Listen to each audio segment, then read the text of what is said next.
Bismillahirrahmanirrahim. Assalamualaikum. Ya. Waalaikumsalam.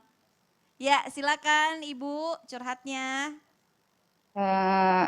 Assalamualaikum, Ustadz. Waalaikumsalam warahmatullahi wabarakatuh. Gimana kabarnya Ibu?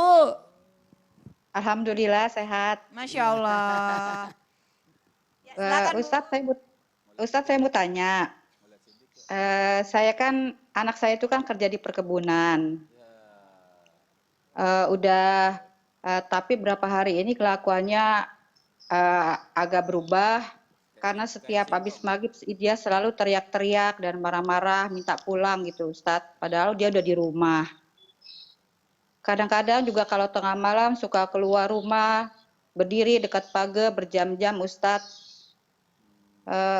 Saya takutnya anak saya ini ada yang ngikutin gitu Ustadz, kayak jin gitu.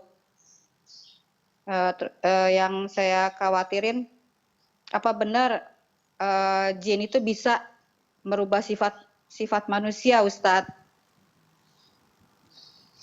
Ya, terima kasih banyak Ibu yang akan langsung saja dijawab oleh Ustadz Syam. Silakan Ustadz.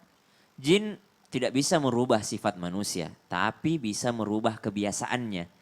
Ya, jadi kalau misalnya sifatnya tidak akan pernah bisa berubah. Sifat manusia itu bahkan diri dia sendiri aja susah merubah sifatnya. Sifatnya misalnya dirinya sendiri aja nggak bisa merubah sifat itu. Yang bisa merubah adalah Allah Subhanahu wa taala. Tapi mungkin Bu kebiasaannya yang mungkin dirubah. Ya kebiasaannya bisa dirubah sama jin ini karena mungkin jin ini sudah mengganggunya, wallahu alam. Tapi memang ada surah Al-Falaq yang turun. Al-Falaq yang turun khusus membahas tentang ini, bagaimana ada gangguan-gangguan dari outside gitu. Jadi dari luar, dari eksternal kita Bu, contoh yang seperti gangguan jin tadi. Jadi bisa dibacakan surah Al-Falaq, kemudian surah An-Nas untuk anak Ibu insya Allah. Berlindung kepada Allah bukan hanya untuk Ibu, tapi minta kepada Allah melindungi anak Ibu insya Allah. Masya Allah, amin amin ya rabbal alamin. Terima kasih banyak Ustadz Syam. Ustadz Maulana silakan. Baik, izin Habib, mohon izin terima kasih banyak kepada Ibu. Sebelumnya saya ucapkan terima kasih banyak kepada Ibu yang dalam artian mencari solusi bagaimana. Karena putranya ini rajin sholat, rajin ibadah. Cuma karena pada posisi ini dia berangkat terus kembali ada perubahan menurut Sasam tadi. Makasih banyak Sasam. Kebiasaannya tiba-tiba berubah. Sudah di rumah minta pulang. Ini kayaknya bukan dia yang ngomong deh. Kayaknya orang lain atau ada yang memasukinya. Nah pada posisi seperti ini mohon izin ini bagian dalam bentuk ujian. Jadi padahal kan dia rajin sholat. Ini berarti harus semakin dekat dengan Allah. Jadi ada baiknya diruqyah dengan memperbanyak baca Quran. Lalu mendekatkan, bawalah ke pesantren atau ustadz atau habib untuk didoakan. Supaya mohon maaf senantiasa diingatkan. Ada yang paling penting adalah berdoa. Ini yang paling berdoa. Doa adalah doa silal mu'minin. Doa itu senjatanya orang beriman. Dan yakinlah kalau jin itu akan keluar pada diri manusia. Karena kan ada beberapa tempat-tempat jin pada diri manusia. Seperti apa? Mengalir darah pori-pori manusia. Jadi ibaratnya kalau seperti hal ini ada sebaiknya anak Ibu diruqyah ya. Ibu maaf. Sudah diruqyah Bu? Anaknya udah diruqyah Bu? Sudah diruqyah, Ustadz udah, tapi belum sembuh juga. Belum sembuh. Jadi gini, ruqyah itu bukan sekali dua kali. Kan ada namanya ruqyah mandiri Bu. Maaf tanpa menggurui. Ya Bu ya? Iya. Iya. Iya, terima kasih banyak Ustadz Maulana. Habib silakan Habib.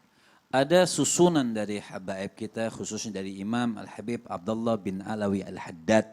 Susunan namanya kitab Ratib Al-Haddad.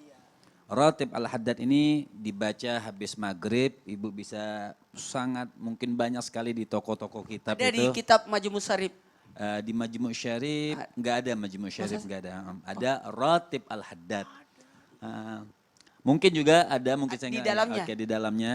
Jadi ada baca Ratib Al-Haddad itu zikir-zikir yang memang ayat Al-Quran dan hadis Nabi. Jadi ayat-ayat Al-Quran dan hadis Nabi itu sangat bagus dibaca untuk mengusir gangguan-gangguan jin, sihir. Ya, itu sangat bermanfaat sekali karena Imamul Haddad menyusun ini memang dari ayat dan dari ayat-ayat Al-Quran dan juga zikir-zikir yang memang sahih daripada Rasul Shallallahu Alaihi Wasallam. Masya Allah, terima kasih banyak Habib Muhammad. Jadi Ibu, Ya. Ibu Ya, bismillah ya Bu, mudah-mudahan dimudahkan urusannya sama Allah. Semoga diberikan kesabaran ya Bu ya, amin amin ya robbal alamin. Ya, Ustadz Maulana ini kan banyak yang curhat nih ya kan ke aku. Ini ada yang curhat dari sisi suami, ada yang Oh, cerita iya. juga misalnya dari sisi istrinya misalnya. Jadi kalau suami misalnya males sholat misalnya. Nah terus misalnya kalau yang istri suka ngedumel mulu dikasih jajan berapa, bilang suaminya pelit lah Suka segala menggerutu. macam gitu. Gerutu mulu ngedumel. Nah ini benarkah salah satu hal yang mampu membuat seorang suami atau istri ini mampu berubah lebih baik dalam kehidupannya ketika mendengar pesan dan kata-kata dari mertuanya? Emang iya Ustadz? benar sekali. Kenapa benar? Iya, karena banyak laki-laki yang berubah gara-gara mertua. Dan banyak wanita berubah gara-gara mertua. Mau tahu? Mau, sekarang aja nih Kita Ustadz. bahas sesaat lagi. Selalu begini deh jamaah. Nah jamaah jangan lupa siapin catatannya. Tetap di Islam itu indah. Jamaah, alhamdulillah.